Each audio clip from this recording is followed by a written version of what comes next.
علی اصغر کے حلق پر تیر چلائی گئی، خیمے میں آگ لگائی گئی، پردہ نشین ماں اور بہنوں کے سروں سے دوپٹہ ہٹا کر کے بے نقاب کیا گیا۔ حسین کا صبر نہیں تو اور کیا تھا، حسین کی تحمل اور قربانی نہیں تو اور کیا تھی۔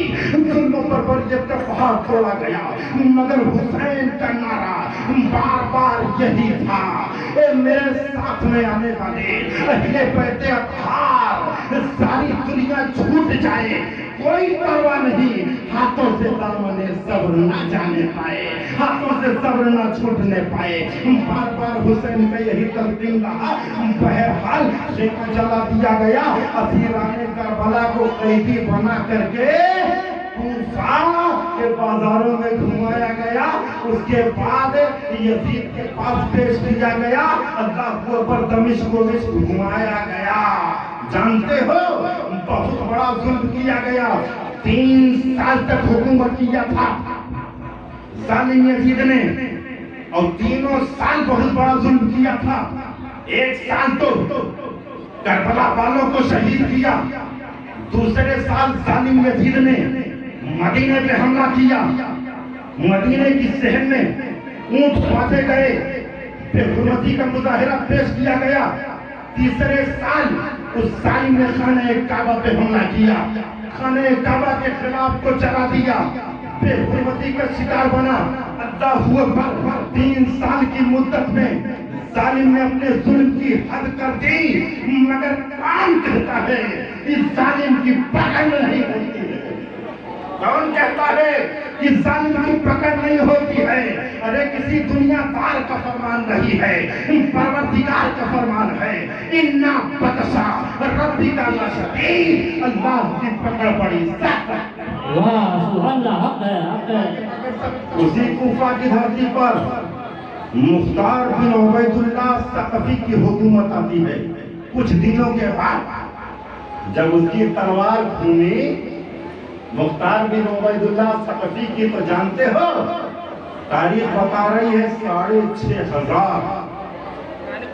ظالم یزیدیوں کو عبید اللہ بن ثقفی نے اپنی تلوار سے قتل کیا۔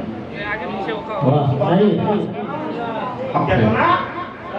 6,500 غیروں نے اپنی کتاب میں لکھا ہے، ویسے تو ہمارا عقیدہ ہے، ہمارے مورخین نے لکھا ہے 1,20,000 یا 1,25,000 عبید اللہ بن ثقفی کی حکومت میں مارے گئے، قتل کیے گئے، مگر مخالف میرا لکھتا ہے کہ 22 گئے تھے، تو اتنے کیسے آخر قتل کیے گئے؟ تو غور کیجئے گا مسلمانوں، صرف حسین کا قاتل ہی مجرم نہیں ہوتا ہے، کہ قاتل صرف مجرم نہیں ہوتا ہے، بلکہ قتل کرنے والے کو جو مشورہ دیتا ہے وہ بھی اسی جرم میں آ جایا کرتا ہے، وہ بھی مجرم ہو جایا کرتا ہے۔ لہذا ایک روایت کے مطابق 1,25,000 وہاں قتل کیے گئے۔ عبید اللہ بن ثقفی کی تلوار جب گھومتی ہے تو اس کا ایک جملہ تھا، کوفہ کی دھرتی پر مجھے اس آدمی کی تلاش ہے جس نے علی اکبر کے کلیجے میں بھالا مارا۔ یہ تقریر کی آخری کڑی ہے، بہت وقت نہیں لوں گا، بات آ رہی ہے لنگر کی، اور کیجئے گا کیا کہا مختار بن عبید اللہ ثقفی نے؟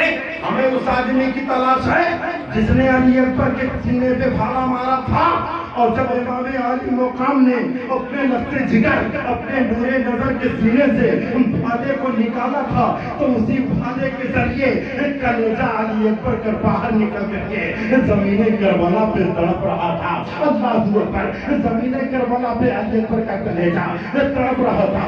مختار بن عبید اللہ ثقفی کے آنکھوں میں آنسو آ جایا کرتا ہے، بلند کیا آواز، کہا اسی ہمیں انسان کی تلاش ہے جس نے علی اکبر کے کلیجے کو باہر نکالا تھا۔ اب جب عبید اللہ بن ثقفی کی آواز فضا میں گونجتی ہے، کوفہ کے در و دیوار سے ٹکراتی ہے، تو یہ ظالم جس نے علی اکبر کو بھالا مارا تھا کوفہ سے بھاگا، کوفہ سے بھاگا، اور بھاگ کے کہاں پہنچا جانتے ہو؟ امریکہ میں نہیں گیا، لندن میں نہیں گیا، افغانستان میں نہیں گیا، ترکستان میں نہیں گیا، بلکہ صنعان بن انس اس کا نام تھا، جس نے علی اکبر کے سینے میں بھالا مارا تھا، کلیجہ بھالے کے ذریعے باہر نکل آیا تھا۔ وہ دنیا کے کسی اور کونے میں نہیں گیا، اگر بھاگا تو مصطفیٰ کے مدینے میں پہنچا۔ سبحان اللہ سبحان اللہ۔ پہنچا تو مصطفیٰ کے مدینے میں پہنچا، اور یہاں امام زین العابدین پہنچ چکے تھے۔ کہہ دو سبحان اللہ۔ سبحان اللہ۔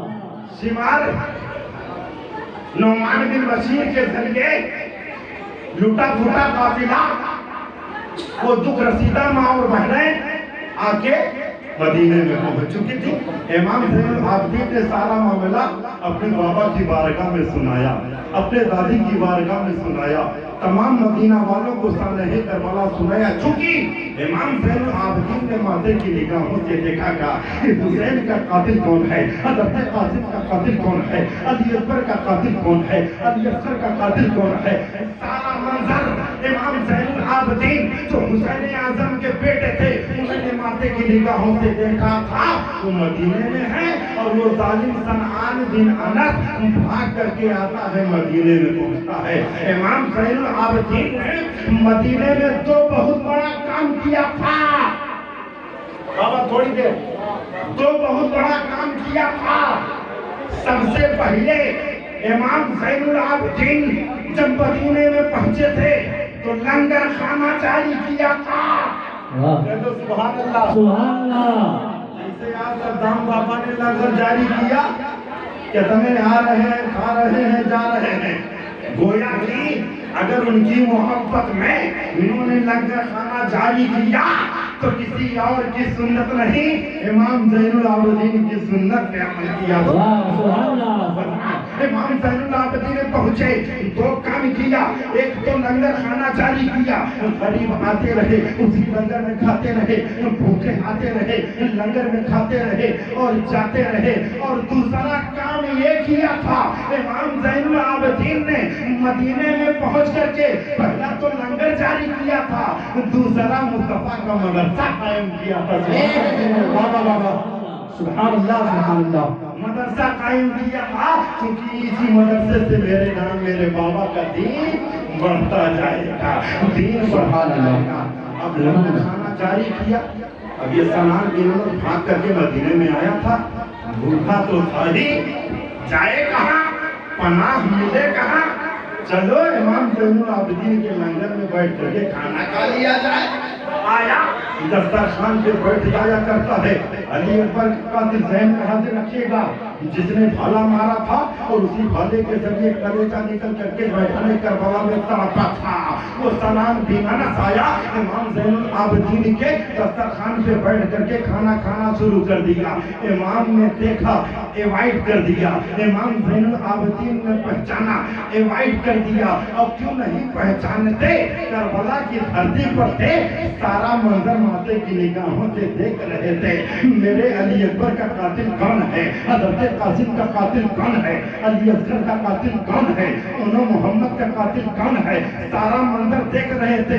تو بھلا ان نگاہوں سے صنعان بن انس کیسے پوشیدہ ہو سکتا ہے؟ سبحان اللہ۔ مگر صبر کی بات ہے، ایسا صبر آپ کو ملے گا نہیں۔ یا اللہ کربلا والوں کے صبر کی جھلک خانقاہ والوں کے دلوں کے اندر پیدا کر دے۔ آمین آمین۔ حضرات صنعان بن انس دسترخوان پہ بیٹھ گیا، امام زین العابدین نے دیکھا کہ یہی تو علی اکبر کا قاتل ہے، اسی نے بھالا مارا تھا، اسی بھالے کے ذریعے علی اکبر کا کلیجہ باہر نکل کے آیا تھا۔ دیکھا، مگر یہ سوچا امام زین العابدین نے کسی ایرے غیرے کے دسترخوان پہ نہیں ہے، میرے گھرانے ہاشمی خاندان کے دسترخوان پر ہے۔ یہ نہیں ہے کہ دشمن آئے کھانے پر بیٹھ جائے تو اسے اٹھا دیا جائے۔ سبحان اللہ سبحان اللہ۔ غور کیجئے گا، صنعان بن انس علی اکبر کا قاتل، ظالم و جابر انسان، کھانا کھایا، پیٹ بھر گیا،